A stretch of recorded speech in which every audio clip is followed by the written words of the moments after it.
आवासीय विद्यालय जो निबंधन संख्या है भारतीय सोसाइटी रजिस्ट्रेशन एक्ट 21/1861 के तहत ये निबंधित होता है 60 के तहत इसको चलाना है। तो क्या हम माने, क्या जिला प्रशासन को मालूम है कि राज्य सरकार का शिक्षा मंत्रालय ने आपको जो नोटिस किया है कि मोंजोडिपा में जो स्कूल बनेगा नेत्रहाट के तर्क पर वहाँ 20 एकड़ होगा, इसका निबंधन आपको तुरंत करना है। तो सीएनटी का वैल्यूएशन होता है कि होता है सर। यहाँ पर छोटनागपुर काश्तकारी अधिनियम है जिसमें 46 में लिखा है कि आदिवासी का जमीन या अनुसूचित जनजाति का जमीन आपको हस्तांतरित नहीं कर सकते हो। तो इसमें इन्होंने लिखा है कि यथाशीघ्र आपको विद्यालय के नाम पर रजिस्ट्रेशन करना है, निबंधन करना है। हम इसका विरोध कर रहे हैं। आप स्कूल का बात कर रहे हैं, हम जमीन अधिग्रहण की बात कर रहे हैं।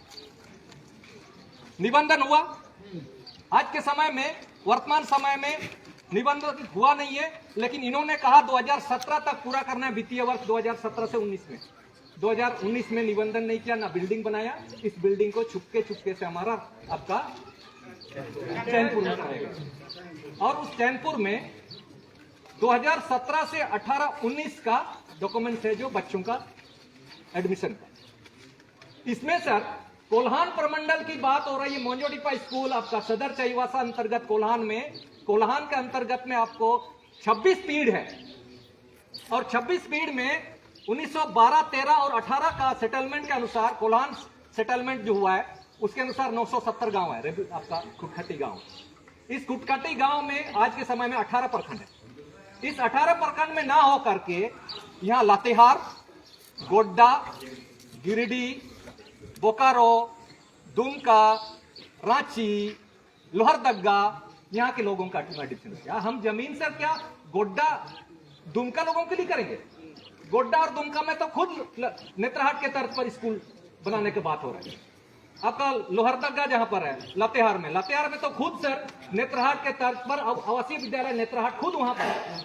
तो लातेहार का आदमी यहाँ आ रहा है, तो हम कहाँ जाएंगे? हमारा जो कोल्हान का आदिवासी मूलवासी रैयतन को जो बच्चे हैं क्या दुमका जाएंगे पढ़ने के लिए? क्या हमारा आपका लातेहार जाएगा? नेत्रहाट नहीं देगा। तो हमारे पक्ष में तो नहीं है ना सर ये वाला स्कूल।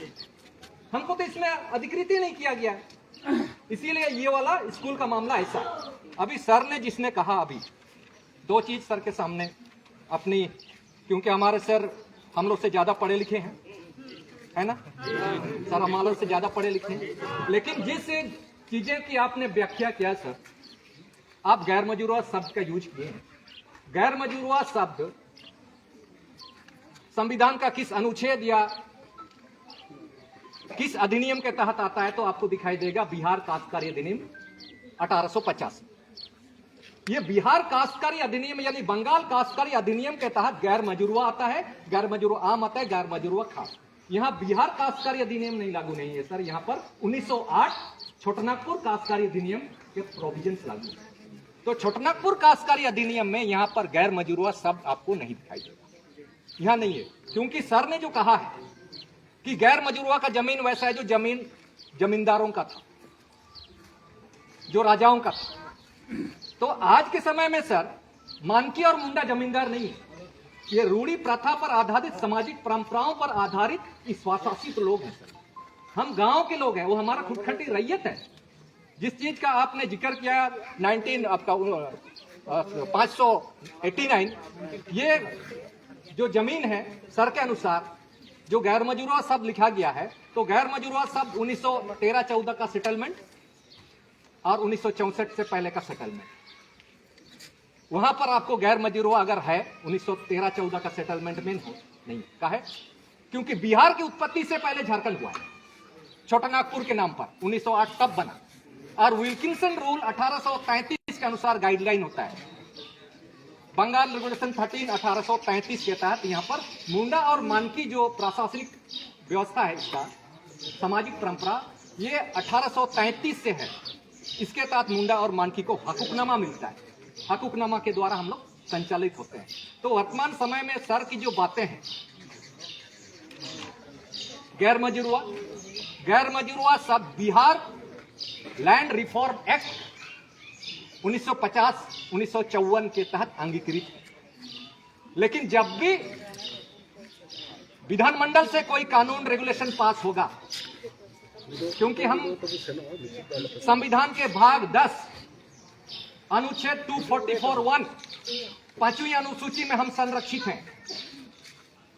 आज आपके सामने जिला प्रशासन, क्योंकि आज हम उस दौर पर हैं कि सभी लोगों का जिम्मेदारी है कि संविधान की सुरक्षा करना, प्रशासन की जिम्मेदारी है संविधान की सुरक्षा करना, जिला प्रशासन से लेकर जो भी पदाधिकारी, संविधान इंप्लीमेंट होना चाहिए। तो इसी के तहत संविधान में कुछ अनुच्छेद हैं जिसकी आपको सुरक्षा करना है। जिला प्रशासन उसी लिए नियुक्त, हम टैक्स देते हैं, टैक्स देते हैं ना, टैक्स हमारा पेमेंट से आता है। जिला प्रशासन, विधायक सांसदों को भी हम टैक्स देते हैं, यानी जनता के द्वारा। तो उसी में अनुच्छेद 13, अनुच्छेद 21, जिसकी बात कहा है सर आपने कि चारागाह के रूप में हत्या हुआ, बिल्कुल है। चारागाह हमारा जीवन का आधार है। हमें नौकरी नहीं मिलता है, लेकिन पशुओं को चराकर, बकरियों को चराकर, भेड़ों को चराकर हम वहां घास उगाते हैं और घास में हम जीविका उपार्जन करते हैं। वहां से हम बैलों को बेचते हैं, गैरों को बेचते हैं, बकरियों को बेचते हैं, खस्सी को बेचते हैं और उससे हम जीवन यापन करते हैं। तो हमारा जो मोंजोडिप्पा का जो चारागाह है वो मेवा जीवन जीने का आधार है, जीवन जीने का आधार है। आप स्कूल बनाने की बात कर रहे हैं, मेरा जीवन जीने का आधार है, मैं उसमें जीता हूं। इसीलिए जीवन जीने का अधिकार 19 आपका संविधान का अनुच्छेद 21 के तहत संरक्षित है। संविधान का अनुच्छेद 25 के तहत धर्म की स्वतंत्रता और धार्मिक क्रियाकलापों की स्वतंत्रता किसी भी रूप में हो, चाहे हम मंदिर में जाएं, मस्जिद में जाएं, गुरुद्वारा में जाएं, देसावली में जाएं, कहीं भी हो, संविधान ने समस्त नागरिकों को अपनी धार्मिक क्रियाकलाप की स्वतंत्रता हमें दिया है। तो उसी के आलोक में यदि हम उसको मानते हैं, मेरा काशीजुआ या देसावली या जयरा, तो हम मानते हैं तो यानी वो संविधान ने हमें अधिकार दिया, आप मानिए। अगर यही वाला हम बात करें, यदि किसी को बुरा नहीं लगे, तो यदि आप ये कहेंगे कहाँ लिखा हुआ है खतियान में पूजा स्थल, तो हम भी कहेंगे कि जितने भी देवस्थल सब है, अलग अलग समुदायों का मंदिर है, मस्जिद है, खतियान में कहाँ लिखा हुआ है? तो ये डिबेट बढ़ेगा। तो हम डिबेट नहीं चाहते, क्योंकि आज हम संविधान को इसीलिए पकड़े कि संविधान अनुसार बात कीजिए आप। हम 21वीं सदी में हैं, हमको समस्त नागरिकों को जीवन का अधिकार देना संविधान में। इसके अलावा में हम लोग बात कर रहे हैं, वो मेरा धार्मिक स्थान है, इसकी सुरक्षा करना जिला प्रशासन का जिम्मेदारी है और राज्य सरकार के ऊपर उसकी अपनी जिम्मेदारी है। जिला प्रशासन को हम बता रहे हैं क्योंकि मेरा पहला प्रशासनिक पदाधिकारी मेरा जिला है, मेरा अंचल है, हम उसी को शिकायत करेंगे। और राज्य सरकार इसको क्या दिशा निर्देश दे रहा है उससे हमको मतलब नहीं है, राज्य सरकार से हम झेलेंगे बात। पहले तो हम जिला को अपना गार्जियन है मेरा, उनको हम सूचना दे रहे हैं कि भाई जमीन ऐसा नहीं चाहिए। दूसरा संवैधानिक का पूजा स्थल है।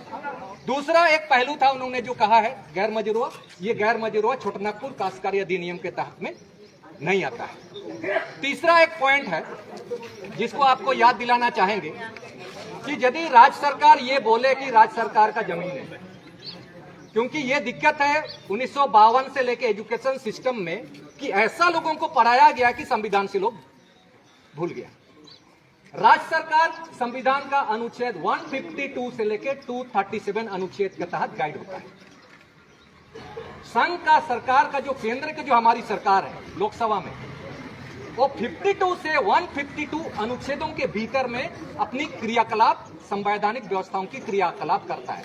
और राज्य सरकार चाहे बिहार हो, उड़ीसा हो, मध्य प्रदेश हो, झारखंड हो, ये 152 से लेके 237 अनुच्छेदों के बीच में अपनी सरकारी कामों का क्रियान्वयन करता है। और जो हमारा प्रतिनिधि, हमारा पंचायत के साथ, पंचायत का प्रतिनिधि संविधान का भाग 9 के तहत गाइड होता है और 242 के साथ 243A से लेके 243O तक प्रशासनिक व्यवस्था को करता है। तो हमारा ये कहना है कि सर, क्योंकि हम 244(1) सब क्लॉज 1 में हम 5वीं अनुसूची में, तो इसीलिए हम कहते हैं कि राज्य सरकार की जमीन यहाँ पर नहीं है, क्योंकि हम 244 में हैं। आप राज्य सरकार 152 से लेकर 237 के अंदर आप सिमटे हुए हैं। इसीलिए सुप्रीम कोर्ट का भी गाइडलाइन था कि अनुसूचित क्षेत्र में सरकार की 1 इंच जमीन इसीलिए कहा गया था समता जजमेंट के आलोक में, क्योंकि 244 बिल्कुल ही अलग संवैधानिक व्यवस्था है जो संविधान भाग में संरक्षित है। लेकिन हमारे जनप्रतिनिधि लोग इसको नहीं कर रहे तो जिला प्रशासन को ढकेल रहा है और जिला प्रशासन के साथ हमारी टकराहट हो गई। ये गलती हमारे प्रतिनिधियों की है, जिला प्रशासन का नहीं है, क्योंकि उन्होंने ऐसा चीजों को कर रहा है, खुद उलझ जा रहे हैं हमारे जिला प्रशासन। तो आज के समय हमें 244(1). दूसरा आपको बताना चाहेंगे सर, क्या आप शिक्षा का अधिकार का विरोध करने का बात करेंगे? काजी उमान हो, शिक्षा से संबंधित 3 कानून है। 2009 में सबसे पहले कानून संसद से पास किया गया 6 से 14 वर्ष के बच्चों के लिए निःशुल्क एवं अनिवार्य शिक्षा अधिकार अधिनियम 2009। इस 2009 और झारखंड में लागू हुआ निःशुल्क एवं अनिवार्य बाल शिक्षा अधिनियम 2011, बाद में संशोधित 2019, और अभी पास हुआ है 2020 में राष्ट्रीय शिक्षा नीति 2020। तो सर इस 3 कानून में मोंजोडिपा में या अनुसूचित क्षेत्र में 20 एकड़ रैयतों का जमीन को अधिग्रहण करने का नेत्रहाट के तर्ज पर आवासीय विद्यालय का कोई प्रोविजन इन 3 कानूनों में सर नहीं है, 3 कानूनों में नहीं। 2009 में जो कानून बना शिक्षा का अधिकार अधिनियम राइट टू एजुकेशन, 2011 में जो झारखंड सरकार खुद बनाया राइट टू एजुकेशन झारखंड सरकार, और 2020 में खुद राष्ट्रीय शिक्षा नीति प्रधानमंत्री महोदय नरेंद्र मोदी जी हैं, उन्हीं के संसद में पास हुआ। लेकिन इन 3 कानूनों में 20 एकड़ जमीन नेत्रहाट के तर्ज पर झारखंड में हो या दूसरे जगह पे कहीं प्रोविजंस 20 एकड़ लेने का बात नहीं है। तो किस आधार पर 20 एकड़ जमीनों का टारगेट किया जा रहा है? किस जमीन पर, किस अधिकार से, किस अधिनियम के तहत? अधिनियम तो सर आपको बताना पड़ेगा। अधिनियम के बगैर आप जमीन का एक्वायर नहीं कर सकते, अधिनियम चाहिए।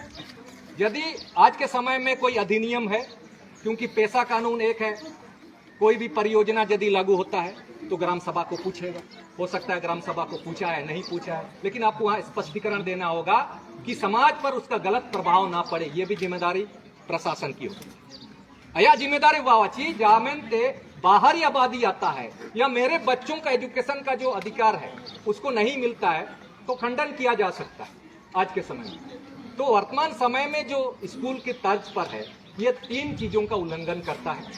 संविधान के उपबंधों के कई अनुच्छेदों का उल्लंघन होता है।